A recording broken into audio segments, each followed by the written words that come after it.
So examination point of వ్యూలో మనకి కొన్ని రిపోర్ట్స్ పైన క్వశ్చన్స్ వస్తాయి.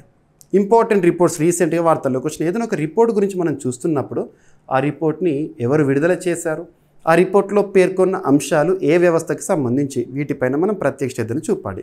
సో ఇక్కడ అబ్జర్వ్ చేస్తే ఇండియా జస్టిస్ రిపోర్ట్ 2025 రీసెంట్గా విడుదలైంది ఏప్రిల్ 2025లో. ఇందులో భారతదేశంలో న్యాయమూర్తుల సంఖ్యకి సంబంధించి, భారతదేశంలో ఖైదీలకి సంబంధించి జైళ్ళ పరిస్థితులు ఎలా ఉన్నాయి, ఇవన్నీ కూడా ఇచ్చారు. ఇండియా జస్టిస్ రిపోర్ట్ని ఎవరు రిలీజ్ చేశారంటే టాటా ట్రస్ట్స్. ఎవరి సహకారంతో అంటే వేరియస్ సివిల్ సొసైటీ ఆర్గనైజేషన్స్ ఉంటాయి కదా, వారి సహకారంతో ఈ రిపోర్ట్ని రిలీజ్ చేయడం జరిగింది, తయారు చేయడం జరిగింది. India justice report ranking states on capacity of police, judiciary, prisons and legal aid. So ఈ అంశాల ఆధారంగా నివేదికను సిద్ధం చేసింది టాటా ట్రస్ట్. సో ఇందులోని అంశాలు ఏంటో మనము పాయింట్స్ ఏంటో గుర్తుపెట్టుకుంటే చాలు.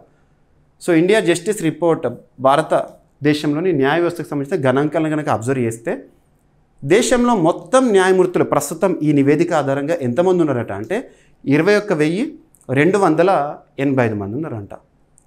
ప్రతి 10 లక్షల జనాభాకు జడ్జీలు ప్రస్తుతం ఎంతమంది ఉన్నారట అంటే 15 మంది మాత్రమే ఉన్నారంట.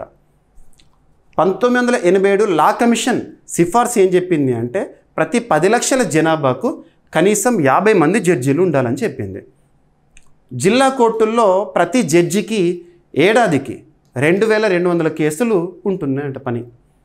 హైకోర్టులో వర్క్ లోడ్ ఎలా ఉంది అంటే 15,000 కేసులు ఒక జడ్జికి ఒక ఏడాదిలో ఉంటున్నాయంట. సో చూడండి ఎంత హెక్టిక్గా ఉందో. హైకోర్టుల్లో న్యాయమూర్తుల ఖాళీలు ప్రస్తుతం భారతదేశంలో ఎలా ఉంది అంటే 33% వేకెన్సీ ఉందంట న్యాయమూర్తుల సంఖ్యలోనే.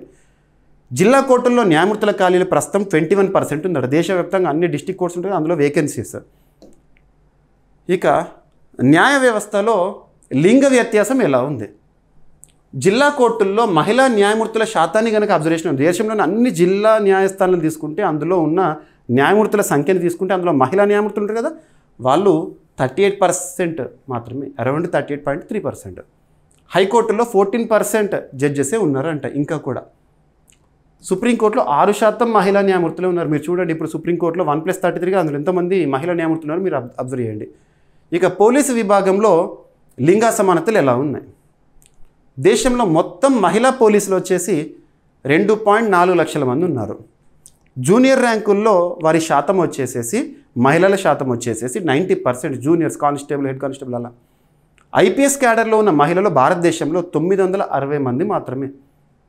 నాన్ ఐపీఎస్ మహిళా అధికారులు వచ్చేసి 24,322 మంది. మహిళా కానిస్టేబుల్ వచ్చేసేసి భారతదేశంలో 2.17 lakhs. ఇక జైల పరిస్థితి.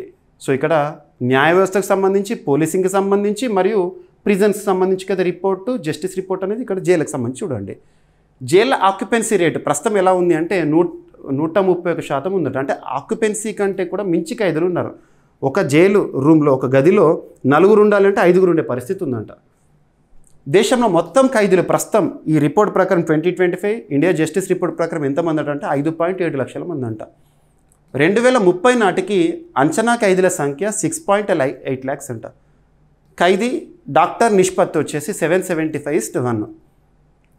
ఇండియా జస్టిస్ రిపోర్ట్ 2025 న్యాయ వ్యవస్థ, పోలీసు, జైలు పరిపాలన, లింగ సమానతపై దేశ స్థాయిలో విడుదలయ్యే ఒక ముఖ్యమైన నివేదిక. 1987 లా కమిషన్ ఏం చెప్పిందంటే న్యాయమూర్తుల నిష్పత్తిని జనాభాకు అనుగుణంగా 1:20,000గా ఉండాలని సూచించింది.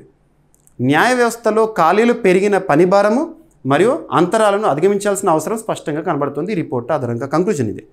లింగ అసమానతలు న్యాయ, పోలీసు రంగాల్లో మహిళల సమాన అవకాశం అనేది లోపం కనబడుతోంది. దిగువ స్థాయిలో ఎంతమంది ఉన్నారు, న్యాయమూర్తుల్లో మహిళా న్యాయమూర్తులు ఎంతమంది ఉన్నారు, అదంతా కూడా మనం నంబర్ చూసాము.